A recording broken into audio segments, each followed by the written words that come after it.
Thank you very much, Karina. A very good afternoon to you all, and thank you for joining us today for the official launch of Impro Primo's version 1.5. We are very delighted to have you with us today as we introduce the latest features of our intuitive access control platform, which is Impro Primo version 1.5. During today's session, we'll take you through the key updates and demonstrate how they can enhance your day-to-day operations. We will also have a Q&A session towards the end, so please feel free to jot down any questions as we go along. Before we dive in, just a quick reminder of some of our housekeeping rules.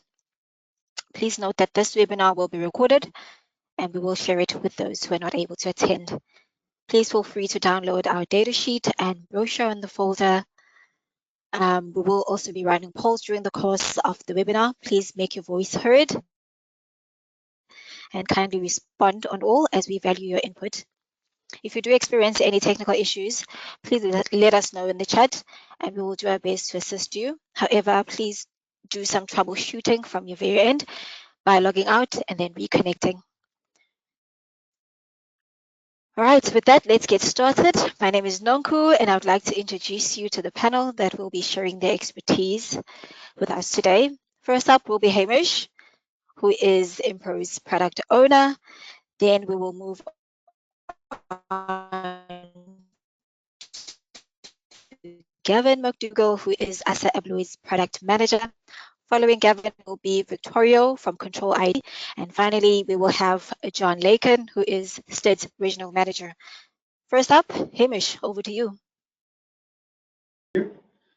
I was going to say thank you to Nonkululeko and hello to everybody out there. We've got some interesting content to share with you today, and you can see the agenda on screen. So we're going to run through several features, and we have some partners presenting alongside us as well. We should take about an hour, and if we have time, we will do a Q&A session at the end. But please use the questions area to send in your questions. We will be responding to your written questions as the webinar unfolds. So the first thing I want to tell you about in Primo 1.5 is the integration of the STED mobile credential offering. So you're no longer locked down to one mobile credential technology. You now have choices. But let's take a step back. So why do you want to use mobile credentials in general? Well, cards are an extra item to carry and look after, while most people already have their mobile device with them.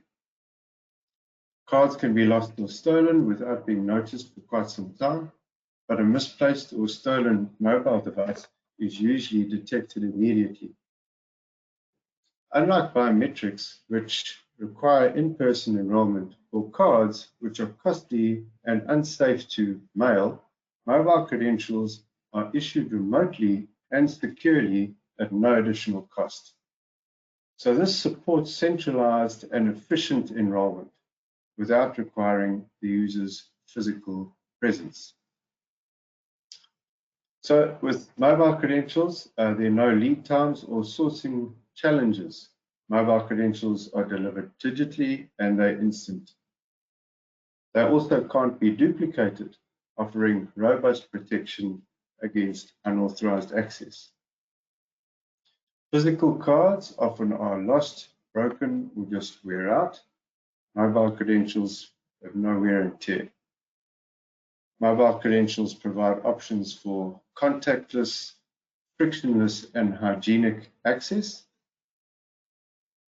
And a single mobile device can hold multiple mobile credentials, giving access to multiple locations, your work, your gym, your golf club. Mobile credentials also produce no plastic waste and have minimal environmental impact. So all these benefits make mobile credentials particularly well suited to a range of applications. Education institutions, simplifies enrollment processes during peak periods like the start of a semester. It enables off-campus students to gain access to university facilities like libraries and exam venues. In the property management space, you've got residential complexes, shared workspaces, holiday rentals, issuing access credentials remotely with no in-person key handoff. It's especially beneficial for after-hours check-ins and for short-term rentals. It just streamlines access to properties. In the corporate space, companies with numerous locations or a distributed workforce can enroll employees remotely, saving time and resources, and those employees can gain access immediately. It supports a hybrid workplace model, hot desking and that kind of thing. In event management, events are typically large-scale and temporary by nature, so in-person enrollment is impractical. Mobile offers a secure means of providing access remotely. In the medical field, seamless access, no physical contact required with the authentication device. And then mobile fits very well with cloud-hosted access control. You've got remote management of the access control system and remote enrollment as well. But what about the STID mobile integration in particular? So as usual, we have developed a tight integration which makes STID mobile technology fit seamlessly into Primo. Enrollment is intuitive and super easy. Setting up the account takes a minute to do. The release of our new range of mobile-enabled readers is close, and these readers will support STID credentials. So with this integration in place, you can hit the ground running. STID credentials offer lifetime access, so you purchase once and retain it permanently. There are no renewals required. And they are also reusable, so they can be revoked and reassigned to a new member and a different mobile device. So think about that as an alternative to purchasing thousands of cards every couple of years to replenish those that were lost, broken, or simply left with the student or employee who has moved on. There are multiple other benefits of the STID credential offering, including a range of interaction modes to choose from. To walk you through this, I'm going to hand over to our first guest speaker, and that is John Lakin, who is a sales manager from Sub-Saharan Africa at Steed. Welcome, John, and I'm going to hand over to you. Thanks, Hamish. Appreciate it, and thank you for doing the legwork for me here. So the mobile credential itself is the fundamental part of the solution that makes everything work. Once it's been enrolled using the Primo V1.5, you've now got the capability of having a completely secure mobile virtual credential. It's the only one in the world which has an EN 17640 certified certificate. And it's a product which is now suitable for use in both an electronic physical access control world and in an IT infrastructure. So how do we work with the mobile identities? The card number is completely unique and can be completely managed. So instead of being given an arbitrary number like a MyFair card serial number, you now have the ability to be able to specify the number that you'd like that card to have. The card is fully customizable, images, text, company logos, colors, and the card can be fully customized on both sides, just as it would be on a piece of PVC. It's secured with the strongest encryption and anti-tampering, which leverages the hardware security that we have in current reader ranges. So the card and the reader are completely secure. We've got the ability to manage permissions using V1.5, so you can change the access rights for that card, send the information back to the card, so the card is constantly updated and constantly up to date. The card is completely compatible with all the different identification modes, and we'll go through those in a second. And we can do a number of things with this virtual card. We can replicate the old days of a card drop where a visitor gets issued a piece of PVC for the duration of his stay, and then at the end of the day, he badges out and drops his card into the box. Exactly the same process can happen with a virtual identity card as well. That credential can have a time limit on it, and at the end of the time it's valid, the card is removed and revoked from the phone, and the card returns to the customer. And as Hamish has already said, it's fully compatible with the full Impro ecosystem.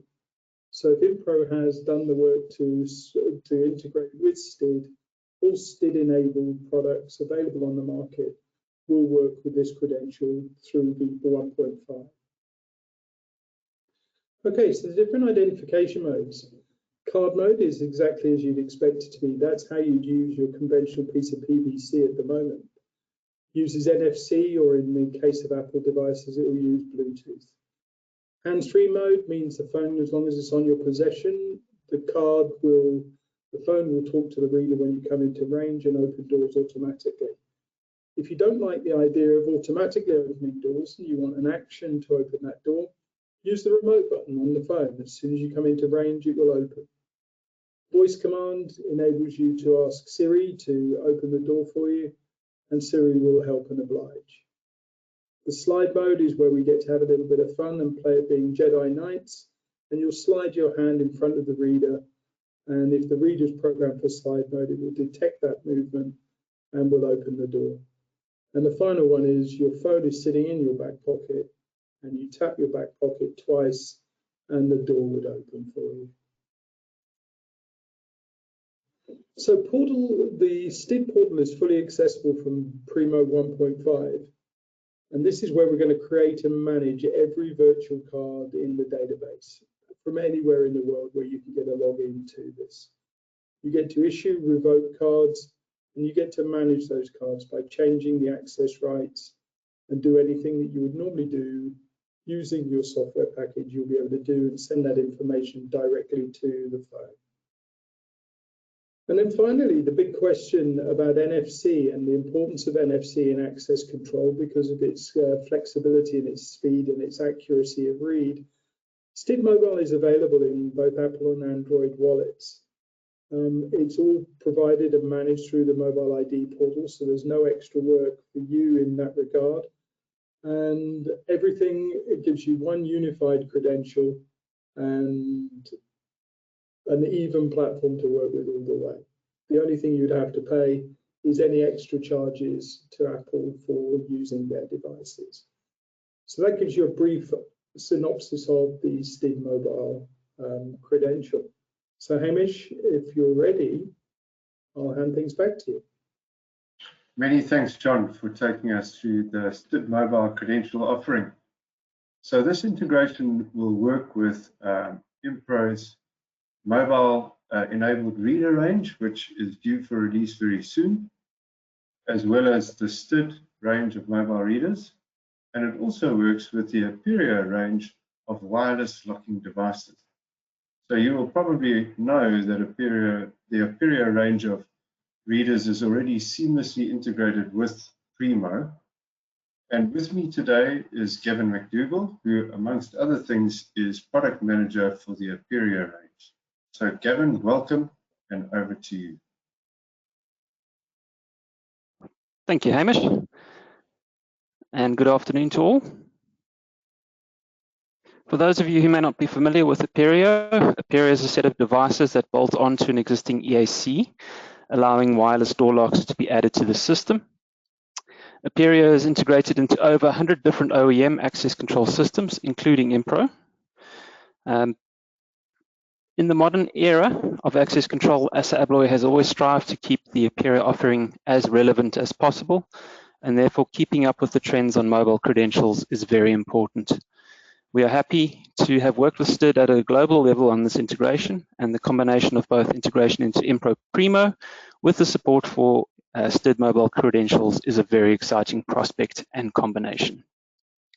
All of our current version 3 BLE readers with the latest firmware installed will be able to support STID mobile credentials. While I have the floor, I'd also like the use the opportunity to provide some additional news around the Aperia offering. We look forward to the release of a new matte black version of our award-winning H100 handle in Q2.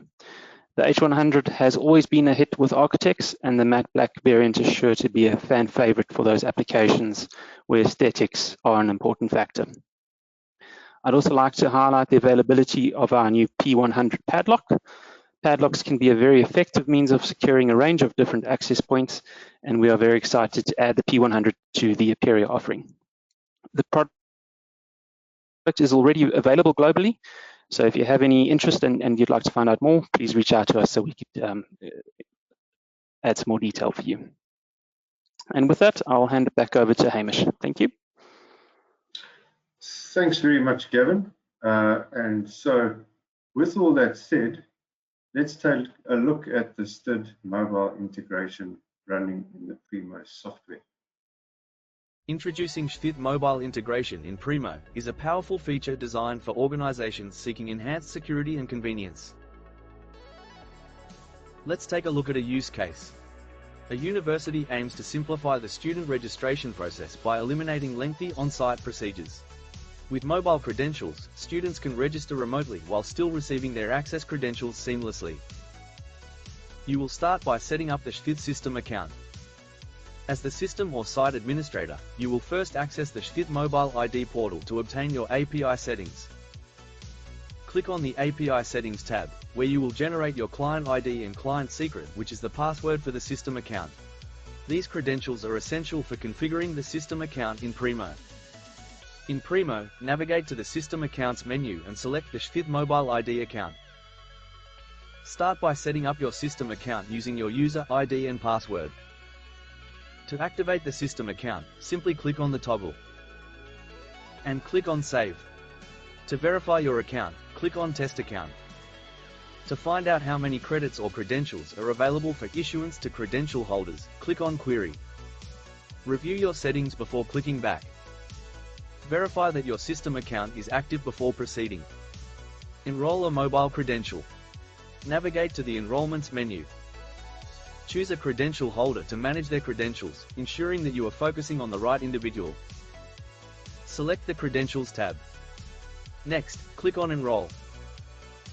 A helpful wizard will launch, guiding you through the process of enrolling your mobile credential. Select Enroll via STID Mobile and click Next. Enter the credential holder's email address and click Confirm. An automated email will be sent to the address you provided, with links to download the virtual card and the STID mobile ID application to your mobile device. Once the STID mobile credential is successfully enrolled, it will be visible in the credentials list. If the credential holder has not yet downloaded the application, they can easily do so by clicking the links provided in the email. When the STID app is installed on your mobile device, download your virtual card. Click on the provided link.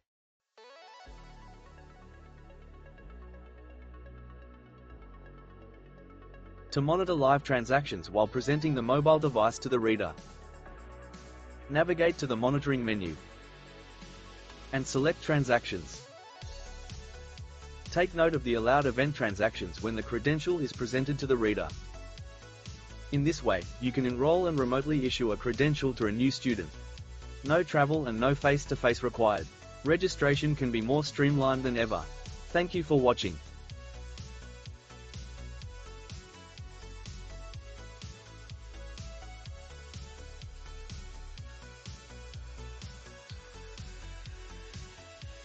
Okay, we can end the video there.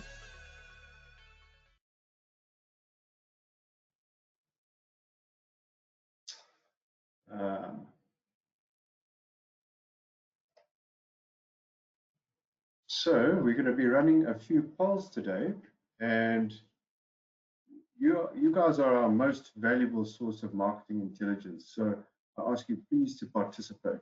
Your feedback will guide future products and features.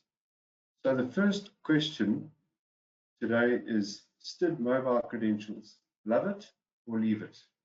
And your options are: I don't see a need for mobile credentials yet. I haven't heard of STID before today. I like STID's perpetual purchase model, paying once. I like having an alternative to HRD, and I'm ready to buy. Karina, will you start the poll for us? All right. So we've been looking at ways to manage access rights and make them more easy and more efficient to manage. And with that, the new access profiles feature allows you to group multiple access groups into a single profile, making it faster and more intuitive to assign access rights. How do you think about access rights? The way I think about it is by considering the needs of a group of people that all require the same access permissions. So who, the target group, is allowed to go where and when. An access profile combines multiple access groups into a single profile, defining the access permissions for a specific group of people. For example, cleaning staff or design department employees. This aligns permissions, access permissions, with how we naturally think about them. And then once the access profiles are set up, assigning access is simple. Just add the members to the profile and their permissions are applied instantly. You can also combine access profiles and access groups to define more complex access rights with just a few clicks. This feature makes defining access quick and hassle-free. By structuring access rights in an organized and logical way, ongoing management becomes that much easier. But I think the benefits of access profiles is best illustrated with a scenario. So the following video concentrates on just such a use case. An access profile is a collection of access groups which together define the permissions for a target group of people. Where can they go, and when can they go there? This greatly simplifies the management of access. Let's look at a use case. We are managing access at a university. Naturally, we have students and staff. For our example, we will focus on medical students and engineering students, as well as security staff. If we did not have access profiles, we would have to manage each of the 13 access groups that make up our small use case, independently. For every new student intake. For every new staff member hired. By contrast, with the new feature, this reduces to 4 access profiles and 1 access group. The way the permissions are structured is more intuitive, aligning groups of people with access rights that match their needs. Select Access Profiles under the Enrollments menu to see the list view. We have created all the access groups and most of the profiles that define our use case. The Access Group column shows the number of access groups that have been added to each profile. We don't yet have a profile defined for medical students. To create one, click on the Add button. We are going to name the new access profile, Medical Students. Select the medical school and medical faculty office access groups that are specifically for this profile. Review the summary and submit. We can see all the access groups that belong to this profile in the Access Groups tab. In the Members tab, we can see that no members have been added yet, so let's do that. Click on the Manage button. Filter the list by medical department. Select the students to add to the profile, and submit. The Members tab now shows a list of all the medical students that we have just added to the profile. Let's take a look at Tim's access permissions to see how our configuration changes have affected them. Navigate to Enrollments and search for Tim using the search function. Select Tim's record. Then go to Access Profiles under the Access tab. You will see the 2 access profiles that Tim belongs to. Navigate to the Access Group tab. You will see all the groups inherited from the access profiles. You can see this because the Profiles column is populated with the name that the access group belongs to. Tim stays at the medical residence, which doesn't belong to any of the access profiles. We need to add this group to Tim's permissions to complete his access rights. Click on the Manage button. Search for and select the medical residence access group, then click Submit. Now we see the medical residence under the list of access groups in Tim's record. You can see from the Profiles column that this group is not part of a profile. Tim's access rights are now complete. If a new medical student joins the university, you can set their permissions simply by adding the general student and medical student profiles to their record. Right, we have invited Victoria to present on some of the new and exciting developments going on at Control ID. So a warm welcome to you, Victoria, and I'm going to hand off to you. Thank you, Hamish. Hello, everyone. I'm Victorio, and for those of you who don't know what Control ID is, I'm going to give you guys a little introduction on who we are and what are we bringing new to the market. So Control ID is a Brazilian-based company who was recently, about now almost 3 years, acquired by the Assa Abloy Group, and we focus on developing hardware and software for access control, time attendance, and commercial automation, specifically focusing on the access control area or market. So we actually have 3 headquarters, being our industrial plant, our head office, and our sales office, meaning that all of what I'm going to show you guys is manufactured in-house, all the way from R&D research to the actual manufacturing. All of that is done by our teams in Control ID. And to talk a little bit more about our access control line, especially what are we launching in the near future, is the ID Face Max. So the ID Face Max is our multifunctional access controller with the facial identification. So to start off the explanation, it's not just a reader. So it's a controller plus reader, meaning that I'm going to have my access rules, my groups, my schedules, all the necessary access control data stored in my device for a standalone operation.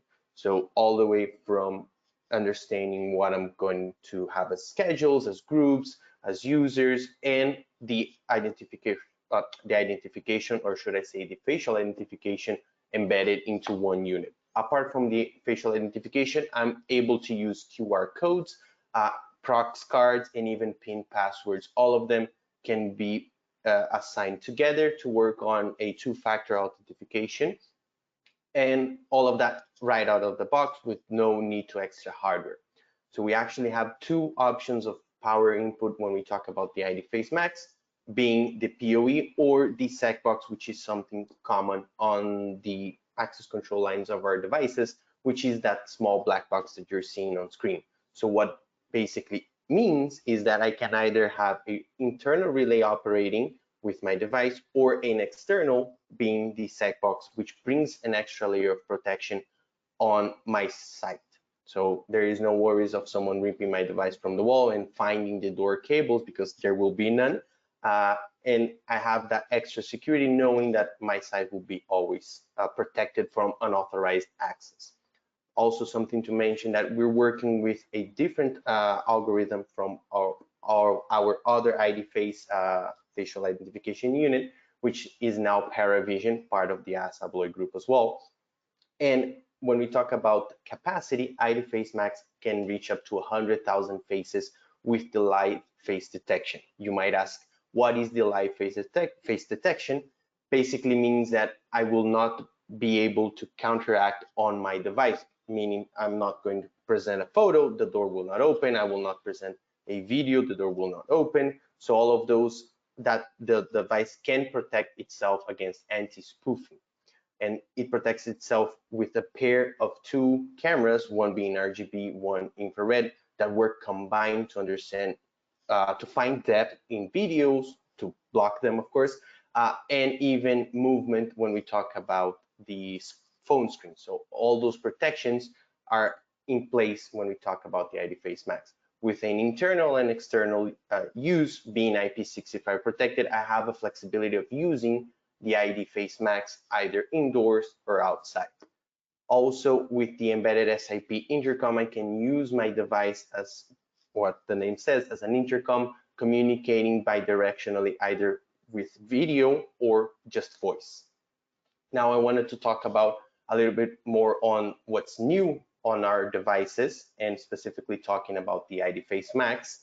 So sorry, about the ID Face, which you guys might know from last year. We just increased its capacity. Old was 10,000 faces. Now we were able to reach 30,000 faces without losing any of the other changes or features that it had. No hardware changes were necessary. So now we have a much more bulky device as it is. Also wanted to mention now a new capacity, or should I say a better customizable feature when it comes down to OSTP and WIGAN communications.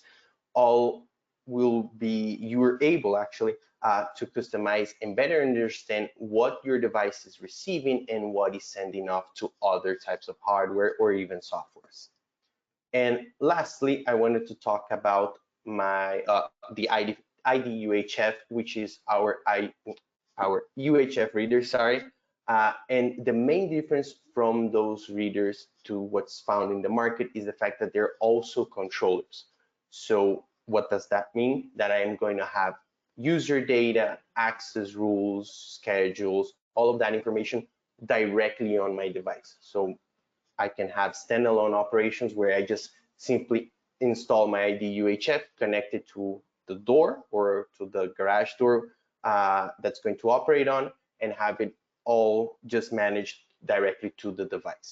With up to 200,000 users, I have a large database to fill, IP65 protected, meaning I don't need to worry about indoors or outdoors usage. And both models have just small differences, being reading range of one, the smaller one being 12 meters and the big one being 15 meters. And of course, the angles of operation, where the big one, which is the IDUHF, has a more narrow angle of reading rather compared to the IDUHF Lite. So the smaller one reads wider than the big one. And I think that would be what I wanted to talk to you guys today, giving you back the talk, Hamish.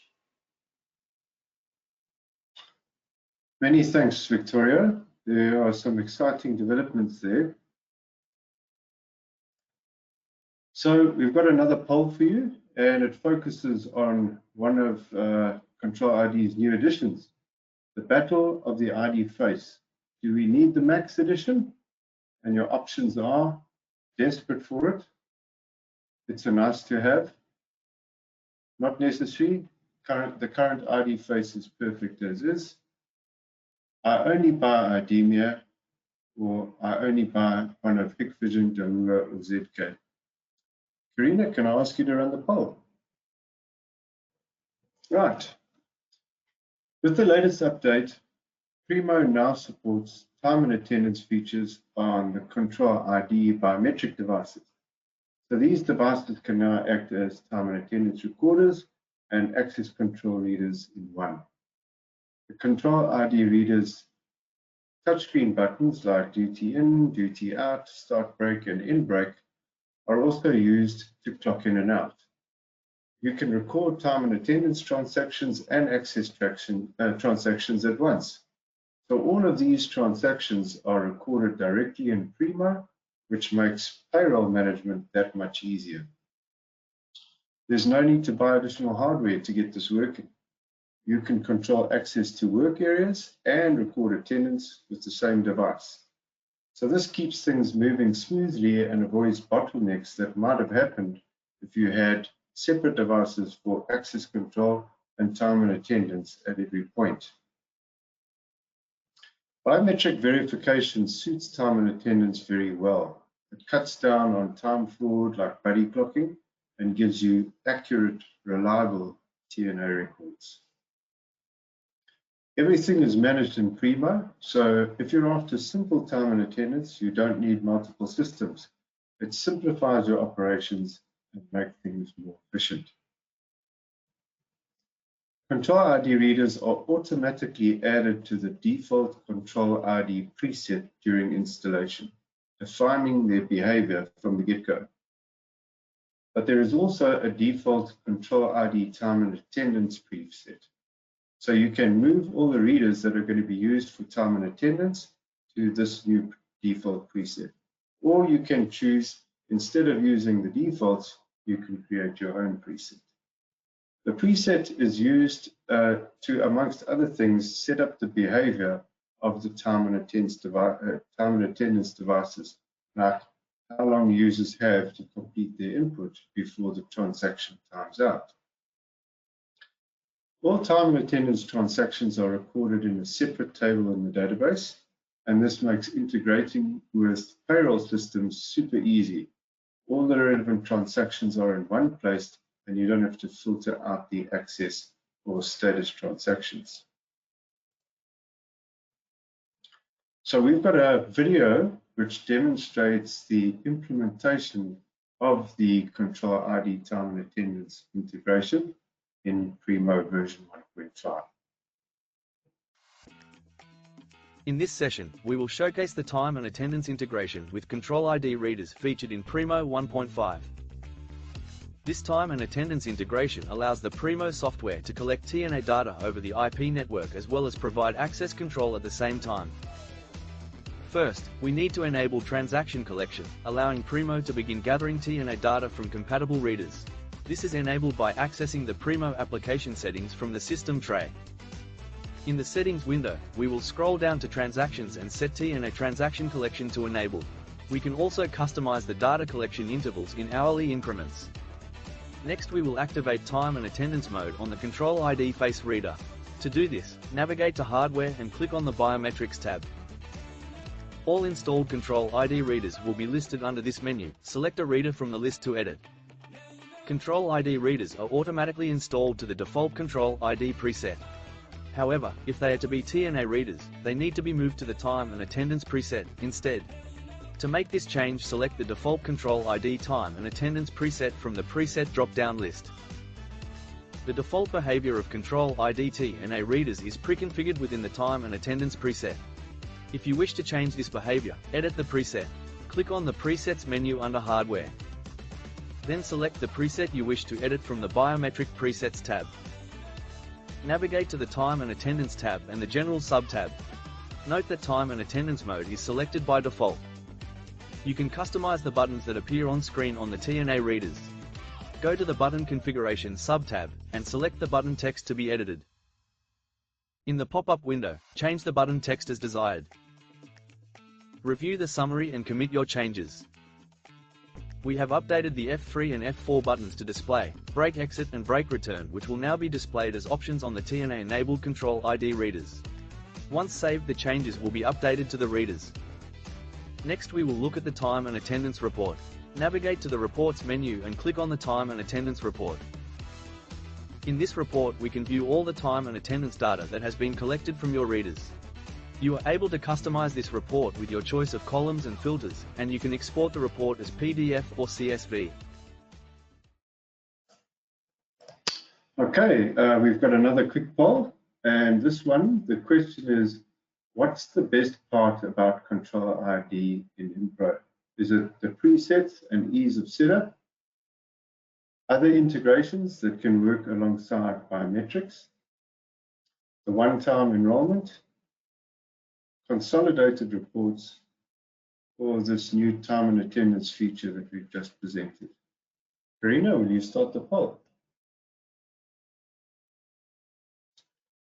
Okay, so Primo version 1.5 introduces our first translation, French, and this extends your reach to the Francophone countries. And I didn't realize how many countries there are until I researched it. So in Europe, French is the official language in France, Belgium, Switzerland, Luxembourg, and Monaco. In North America, you've got Canada and Haiti. And then French is the official language, always widely spoken in several African countries as well. And these include the Democratic Republic of Congo, Ivory Coast, Senegal, Mali, Cameroon, Burkina Faso, Niger, Madagascar, Chad, Benin, Gabon, Guinea, Rwanda, Republic of Congo, and Togo. So we've got another video, and this will show you how to set the language in Primo to French. In this session, we will introduce the French translated Primo installation, new to version 1.5. Start the Primo software installation as usual. You will be asked to select a language from the drop-down. We will select the Francais option. Once we have selected our language, we will continue the installation as normal and follow the installation wizard prompts. Once the installation is complete, you can choose to auto-start the software or run the application manually from your Primo installation folder. We can now see that Primo has been translated to the French language build. Let's take a look at the user enrollment screen. All headings and menus have been translated to the French language pack. Here is a list of Primo's translated report selection. This is all pre-configured reports available in the Primo package. In conclusion, we have translated Primo into French. Additional languages will be available in future as we work toward catering for a diverse user base. We hope that this session showcasing the French installation of Primo has been informative. Okay, so in Primo version 1.5, we have some licensing changes as well. So for a start, you will see on screen the system limits with an APP 970 license applied. So this release of Primo extends the available license tiers to 10,000 doors and 1 million credential holders in the system to cope with those enterprise level requirements. You will also see on screen the import license button. You can now apply a license from within the Primo software. So in prior releases, if you wanted to apply a license, perhaps a tier upgrade, you would have to shut down the Primo server, then be very careful about extracting the license file to the root directory that Primo is installed in. You have to get it to this particular location, otherwise you'll have problems. And then you restart the Primo server application, and then the new license settings are applied. But instead now, you can extract the license zip file that you receive from Impro to any folder of your choice, it doesn't matter. Then from within your Primo web application, use the import license button to browse to your license and import it. And the new license settings will be applied instantly without having to stop or start the server. So this simplifies licensing because number one, you don't have to interact with the server at all. Number two, you don't have difficulties because perhaps you extracted the license file to the wrong place. And number three, you don't have to stop and restart the software. So we've also got another licensing feature which allows biometric devices to be pre-unlocked. So in the past, you would have had to connect up and install all of your biometric devices. Only then could the software identify each device and generate an export file to be submitted to Impro. Impro would use the export file to generate and send through a license containing the necessary unlocks. And you're then able to use this license file to unlock the installed biometric devices. By contrast, you can now request unlocks using the product codes from your distributor's price list and the serial numbers of the devices you want to unlock while they are still on your shelf. Impro will use these details to generate the required unlock licenses. The license files will be with you and in hand to import whenever you have those biometric devices installed. So there's no licensing delay on site. So we've got another short video which runs through the in-app licensing feature. A new quality of life change has been made to the way licenses can be updated for your Primo software, making licensing more streamlined and accessible. Click on the version number beneath the Primo logo.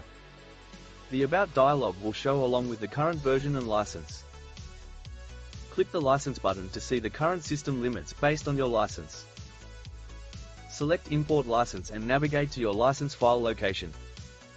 Choose the license file you received from your distribution channel to import into Primo. Once the license has been imported, the license name and software limits will be updated. We hope that this session showcasing in-application license updating has been informative. Okay, the last topic I want to talk about with you today is the new variants we have of the distributed controller. So let's do a very quick recap of the distributed controller it introduces a simple distributed installation architecture, keeping cable runs short. A dip switch changes from door controller to master controller as required. It manages 2 doors or 1 APB door. It supports both OSDP and Wigan readers. There are 3 relays, 2 for door control and 1 for auxiliary. Easier installation comes from things like the terminal block screws facing upwards rather than outwards. Every connection point is clearly marked with color-coded labeling for easier wiring without the need for a manual. The distributed controller also manages Apereo wireless hubs and locks, and there's a variant available that interfaces directly with a range of Abloy electric locks. The distributed controller is available standalone or in 2 enclosures: the fully enclosed plastic housing and the metal IPS box housing with power supply. But now there are 2 new metal IPS box variants. So the first one is on the left, it's on the right, the power over Ethernet. So this variant supports PoE, PoE Plus, and PoE Plus. It powers the controller, the readers, and the door peripherals via the Ethernet backbone. So there's no need for mains wiring. Just a point to note on this, the PoE++ supplies sufficient power for all of the peripherals. PoE will be sufficient to supply the controller. Then on the left-hand side, we've got the new intelligent power supply. And you get this with a spring-loaded terminal block connection. So if you want to wire mains voltage directly, or as you see in this diagram, the other is a kettle plug socket. So that's ideal for environments where mains voltage exposure is a concern. So these new variants feature several user-friendly design enhancements. For starters, with the lid closed, there are 3 large status LEDs which are visible from a distance, and they indicate a battery fault, an input power fault, and a controller communication fault. You've also got 2 tamper triggers. So the one alerts if the IPS box lid is opened, and the other tamper trigger is if the lid remains closed, but the box is removed from its mounting surface without opening the lid. So it will send an anti-tamper alarm in that instance. And then to protect the battery, we've got a standard automotive mini blade fuse, which are easily replaceable from any hardware store or automotive store. But for me, the most noteworthy feature is the intelligent power interface itself, and it's available on both variants. So the interface acts as a bridge between the power source, whether that's switch mode or PoE module, and the connected devices. The interface introduces several benefits. For starters, you've got dedicated power for the controller. So controller power is isolated, ensuring that peripherals never disrupt power to the controller and controller uptime. Then you've got 3 auxiliary 12-volt outputs. So there's no need to wire all the devices into one 12-volt screw terminal. Each one has its own terminal block, making wiring that much easier. There's flexible power allocation. So aside from the power that's used for powering the controller, all the remaining current is freely available across any of the 3 auxiliary outputs. So you don't need to plan which device needs to be wired in where. You can wire it in as you wish. We've also implemented digital fuses on the voltage channels for instant protection. So this prevents damage from overcurrents and shorts, and it auto recovers immediately once the fault is cleared. saving a visit to site. And obviously there are no fuses to replace here. But the true value of the intelligent power interface is the power status monitoring and the reporting of a whole host of events. When combining this with Primo's event notification feature to alert personnel to power issues, access point downtime can be reduced to a minimum. These events can even be used to trigger bespoke actions in the system if desired. So the events reported on include things like the battery health checks, missing battery or damaged battery fuse, a shorted battery, low battery voltage, and recovery from all of these conditions. Those are all events. On the input power side, you've got input power failure and recovery, as well as overvoltage detection. And then there's current monitoring for both the controller and the auxiliary outputs. So that's overcurrent and recovery direct detection with real-time status updates. So all of these events are stored in the system database and are reported as transactions. So you have a complete power audit trail providing a clear understanding of historical performance. So I've got a video showing the benefits of the intelligent power supply event reporting. I've chosen just one scenario which could be encountered on site. Someone opens a controller box and removes the battery. How does the intelligent power supply add value? Impro is pleased to announce the launch of our new intelligent power supply with status monitoring and event reporting. Here is the intelligent power supply box with the lid closed and battery connected. You can see the status indicators showing that there is no power fault. The solid red COM status indicator shows that there is no problem with communications between the intelligent power supply and the system. The battery has a green indicator showing that the battery is present and battery voltage is adequate. Consider a common scenario on site. Someone opens one of the controller boxes and removes the battery. A technician responds to the problem and replaces the battery. Let's examine the sequence of events that occur. First, the lid is opened, triggering the anti-tamper alarm. Then, the battery is removed. The battery indicator is now showing red, indicating a fault. In our scenario, a technician is alerted and responds to the problem. The battery is replaced, the battery fault is cleared and the indicator is green once more. How was the technician alerted? The intelligent power supply has been monitoring several power-related aspects. Every noteworthy change of state has been reported to the Primo system. Each event can be seen in the transaction viewer. First, a tamper alarm comes through. Then the battery missing or fuse damaged transaction appears. This is followed by the battery OK transaction because the technician responded to the problem and replaced the battery. These events being reported up to the system can be used to trigger notifications. In our scenario, we have configured the battery missing or fuse damaged and the battery OK events to trigger notifications that are sent to the site manager. He received an email notification when the intelligent power supply detected that the battery had been removed. A second notification was received once the technician had attended to the problem and the intelligent power supply detected that the battery had been replaced.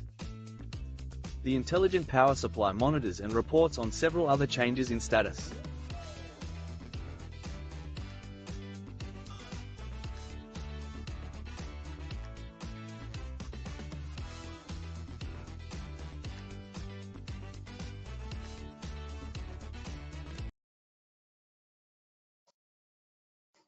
Okay, so we've got just a couple more polls that I want to run through with you today. And the first is your top feature from today's webinar. And your choices are the time and attendance on Control ID, the STID mobile integration, access profiles, PoE and the intelligent power supply, or Primo support for more than 100 doors.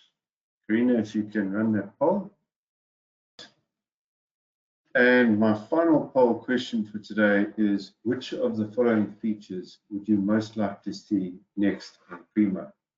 And the options here are Primo on the cloud, a Hikvision integration, locker management, elevator or lift control, or BI analytics and visual dashboards. Just run that poll. Okay, so that covers the new features that I wanted to highlight in Primo version 1.5. So I guess the next question is, when can you get the new software? So we are running some betas with 1 or 2 partners at the moment. So Monday, the 24th of February, Primo version 1.5 will be available for download. The new PoE and intelligent power supply will be available for supply in March 2025. Thank you all for your time, and with that, I'm going to hand back to Kululeko. Thank you very much, Hamish. That concludes the presentations for today. I see we have gone slightly over our 1-hour schedule, but I have noticed that my colleagues have had the liberty to answer all the questions or some of the questions on the questions folder. Before we let you go, we'd like you to please participate in our last poll for the day. Karina, if you could kindly release it for me. It reads, on a scale of 1 to 10, how likely are you to recommend Impro to a friend or colleague? 1 being least likely and 10 being most likely. Please make the right choice. Thank you very much. Thank you, Karina. In this instance, where we have gone over our schedule, please bear in mind that any questions that we've not answered today, we will respond to all individuals directly. Otherwise, if you do have any additional questions, please reach out to us on info@impro.com. We have come to the end of the webinar.